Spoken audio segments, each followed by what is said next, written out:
Welcome back and thanks for staying with us. We're still assessing the administration's 2 years of this current administration's second year, and we're trying to let Nigerians join the conversation. So please feel free to call in. Before we went on the break, I know that yes, had a question. I had a question for him as regards, since we're talking about what has been done in 2 years, and like the news I wanted to take in Tribune, that man has said that over 18,000 people have lost their jobs in 2024.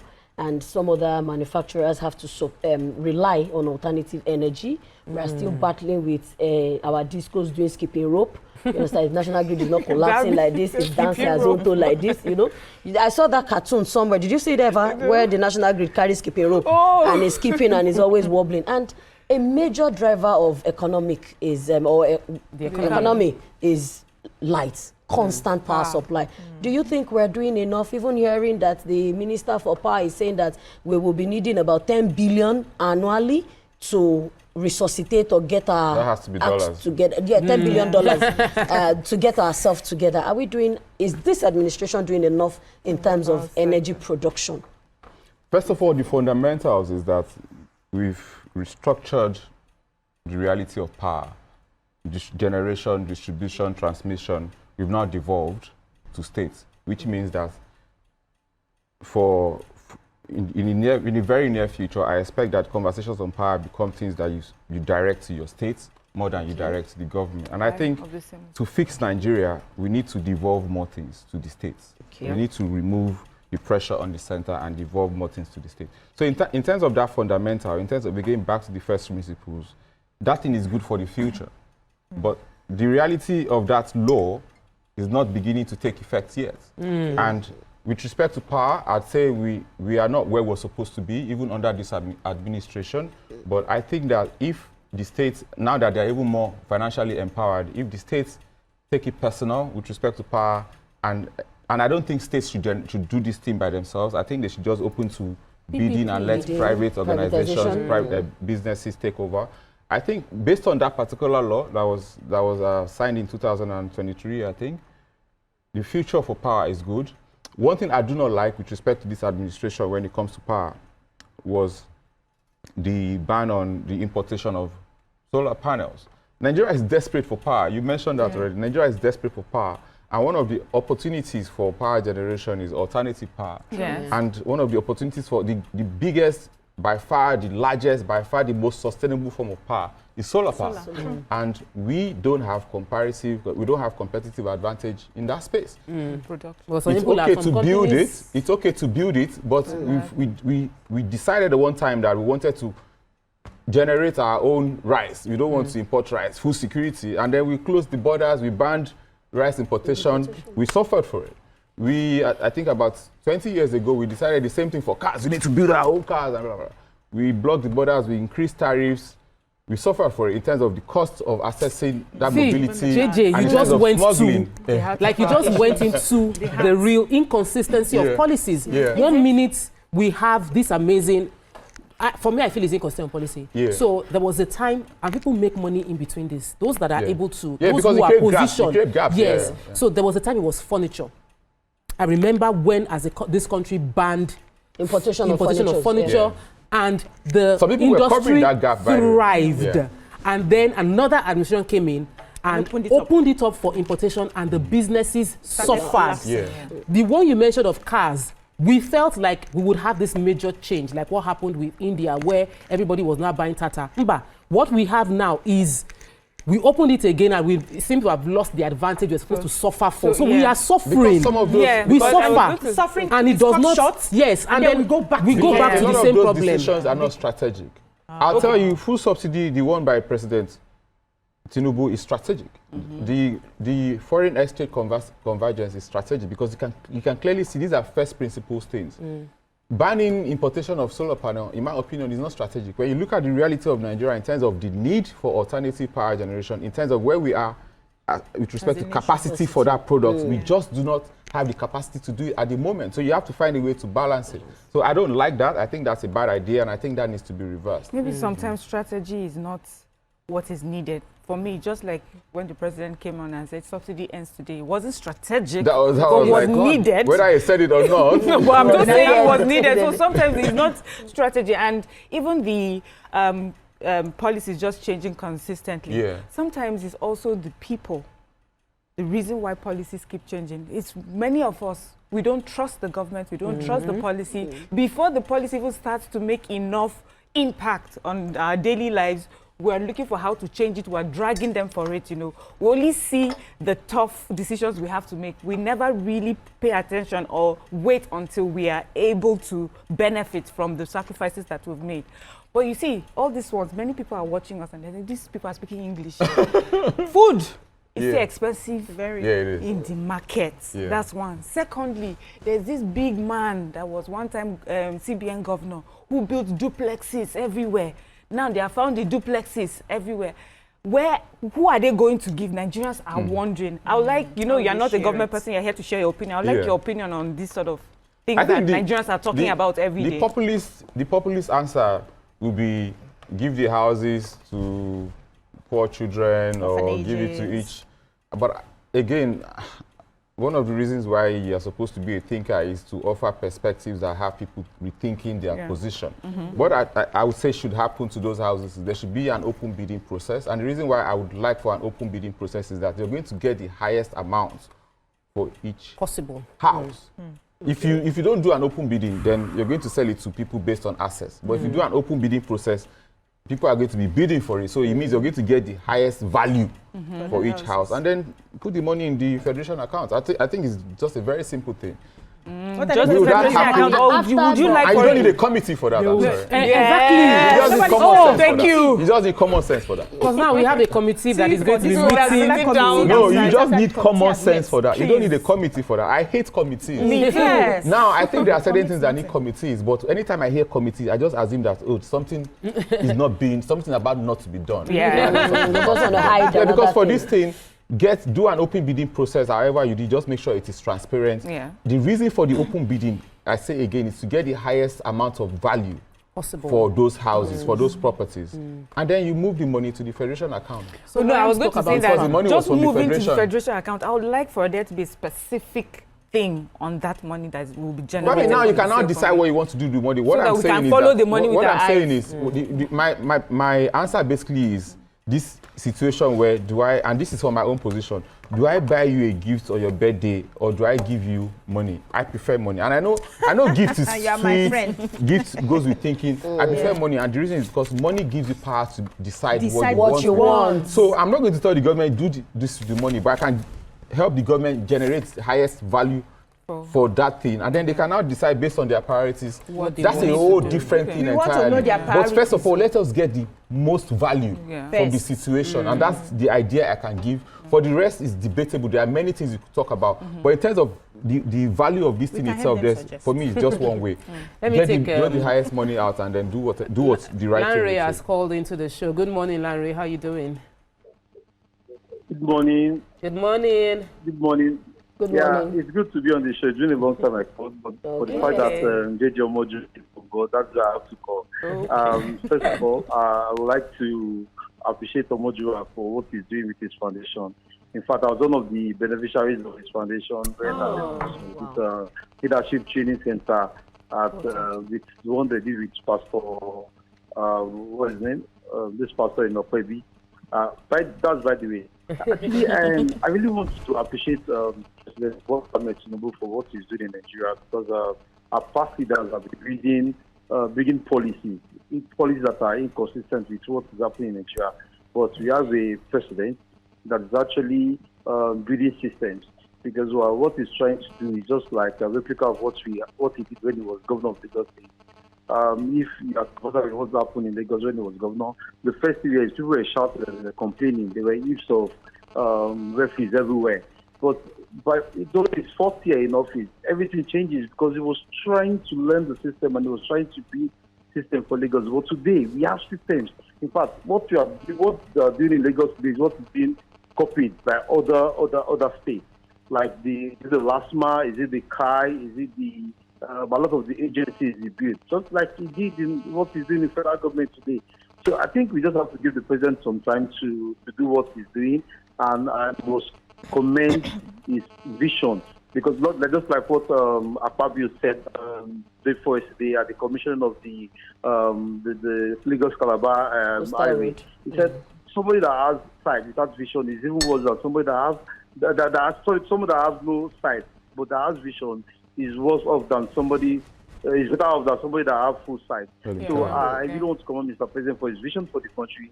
I think it's just a matter of time. Everything is going to go the right way. And for Wotima Amechi that was flip-flopping on his sister's birthday, you know Wotima Amechi to be what he is. He always come out and say things that are not even in reality with what is happening in the country. Everybody knows that. For example, in the local government, before Bola met Tinubu, the local government used to receive federal allocation of about 200, 150 million. But today, that is even over 400 million. And it's asking us where is the money for subsidy. In Nigeria, we even know that even money for subsidy were borrowed to pay subsidy. But today, we are generating our own money. We are having more money into the system. Nobody is even asking that governors or local government what are dealing with the money. So I think we should give kudos to whom deserve it, and Bola Tinubu deserve it, and I can assure you, Nigeria is getting better. Thank you so much, Larry, for your positive spin on our conversation. I wanted to ask him something because there are two. Mariam spoke about food, and one of the, even though statistically from the Nigerian Bureau of Statistics, the official rate of inflation has come down. Some food items have dropped in price, which we must acknowledge. But there were impacts to that drop in price. I farm, and I spent a lot more buying seedlings to plant yam.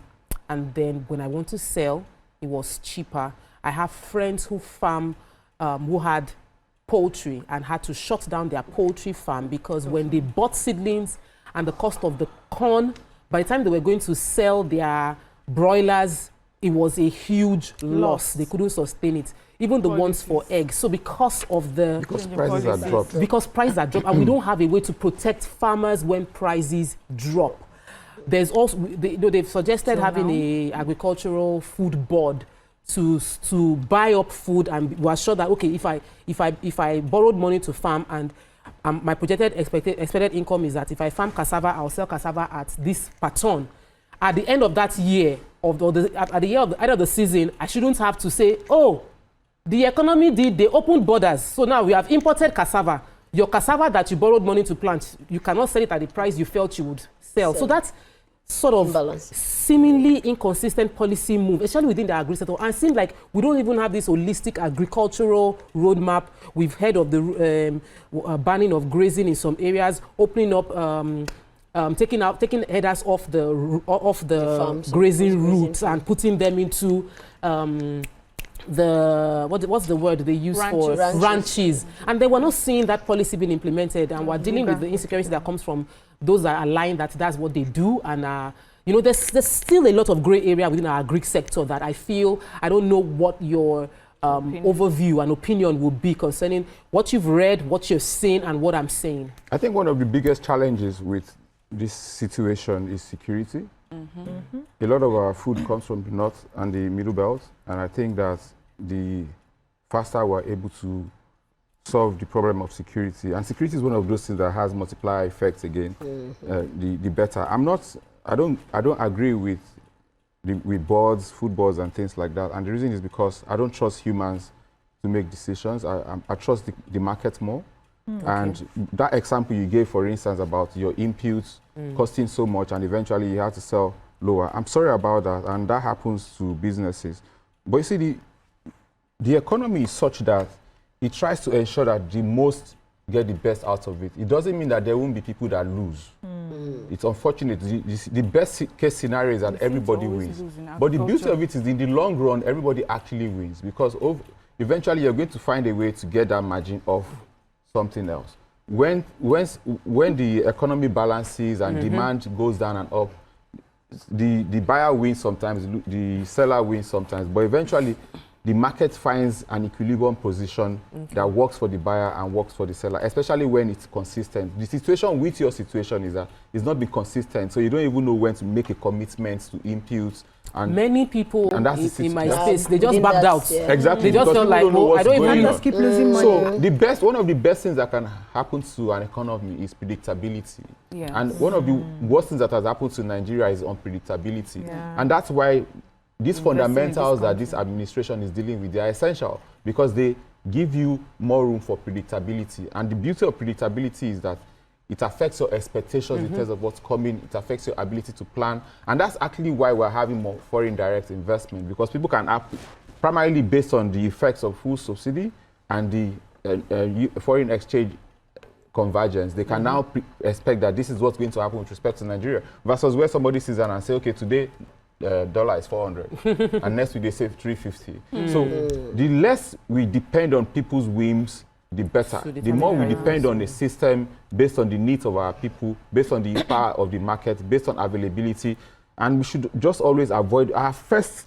thinking should not always be to go and close the border or to increase tariff. Because oftentimes you're doing that thing thinking of the first order effects, but oftentimes the multiple order effects actually cost the people more. And that's where the challenge is. Okay, let me ask about this administration. How would you rate the administration's commitment to transparency and accountability, looking at our judiciary, looking at EFCC, they'll chase people today, they'll not chase some people tomorrow. Then I also want to pick your brain on this our culture of naira, money spending, money spraying in parties. Do you really think it can stop, or EFCC should go and widen their nets? Or they should focus on something else. Or they should focus on something else. So accountability, transparency. So personally, I think that any law that is not applicable to everybody should not be a law. To start with, any law that is not applicable to everybody should not be a law. True. I have the highest level of respect for the EFCC chairman, and I know this is not his reality, but the truth is, the application of the EFCC law is not. They don't have the resources to chase everybody. They don't. They just do not have the resources. EFCC, by the way, they don't have enough to fight corruption, but that's a different conversation. That's huge. They do not have the resources to chase everyone. So in that sense.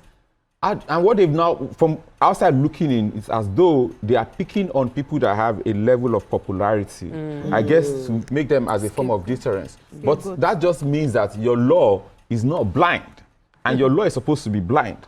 If your law is picking based on my popularity, based on maybe I have money, based on if you arrest me, more people will talk about it, which will make people behave, then your law is not blind. And a fundamental principle of law is blind. It doesn't respect you whether you're poor or rich or whatever. But in this case, the law is choosing. So that's my fundamental issue with that. Is the law choosing? It is choosing, because you can clearly in this see. Case, look at the numbers. Look at the data. Or is the law aware of its limitations and trying to be creative so that it can use one goat to catch it? No, irrespective of why it is doing that, and I already mentioned that they don't have the resources. So irrespective of why it is doing that, the truth is it is betraying its essence, which is to be blind. I know why they are doing that. I understand why they are doing that. But it is betraying the essence of justice, which is to be blind. So they are picking, and that for me is wrong. So will this thing ever stop? Look, frankly speaking, there are just some laws that I personally think they are unnecessary. Now, I think that we should not deface the naira. But you see, if I have gone out there and I have worked hard, I've traveled multiple countries, sleepless nights, sleep at airport, do all of that, and I earn the money, I have earned the right to blow my money, spend it how I want to spend it. Now, if I start to match on it, then I'm desecrating it. But if I'm just putting our cultural honoring. You understand? So, but these things are not. I don't like conversations that are like not straightforward. I like things that we can speak based on first principles, and you have to then argue your position. So accountability and transparency. But I just think that the application, and I've said why they don't have the resources. She's talking about the administration. Their commitments. I was with a friend yesterday, and I have to say this. I was with a friend yesterday, and I was giving me his idea. He's a very brilliant brother. He was giving me this particular market that they are setting up in Lekki, in Ikeja. Okay, let me take this call before we talk about it. Okay. Another Lanre has called into the show from Surrey. Wow. Welcome to the show. Good morning. Hello, good morning. Good morning, Good morning. Can you hear me? My name is Tunde, not Larry. Tunde, welcome to the show. About that. Okay. Larry seems to be flowing. Okay. Good morning, ladies of the view. Good morning, sir. In my own, what I want to appreciate the president, number one, is before the president, I realized that Nigeria is just like a walking dead. Walking dead. Okay. Yes. Oh, you said maybe the total money you realize you are using it to settle debt, pay for subsidy, pay for all that. But a lot of people don't know that we are actually working a lot of debt, a lot of burdens. Like somebody will just wake up tomorrow and say they are taking over Nigeria because we cannot pay our debt. But when this government comes in, now they have already done it in such a way that we have now stand on our own feet. We have now stand as a Nigerian that all this body of debt, it has been taken off because of all the fact that we are not used. So we are used to even of subsidies. Government subsidizes almost everything for us. Number one, electricity, they subsidize. Fuel, they subsidize. So we are used to this that they used to subsidize everything. But now taking it on as all, that is the very problem that affects. I know. I wanted to appreciate that the government should be deducting me instead of removing it at once. It should have been at OB. They remove a certain percentage, another percentage instead of taking it out. But let's give it to the government. And then what I would like the government to do is that I would like them to work on orientating Nigerians. It is so disheartening when we realize that a lot of Nigerians so hate their countries. And when you are reading something on Twitter, you are just reading everything about negative. The government is trying. It's just like the Yoruba adage that they used to say that at the end it's just the feather that does not make us to see. So we know they are putting in the effort. We too, we should love our country. When government is doing something, we the citizens should also support. And that's okay. This people will bring down the price of goods. A lot of people don't want to bring down the price. Yeah. Even if you look at both people using CNG has reduced the cost of fuel for them. But yet, they still don't reduce the cost for the passengers. They still retain the old price. So I believe most of the problem we have now is we Nigerians. And if we Nigerians can change our attitude, I believe we can move ahead. Thank you. Thank you so much today. We'll take a quick break. When we return, we will continue with the conversation. Stay with us. We'll be right back.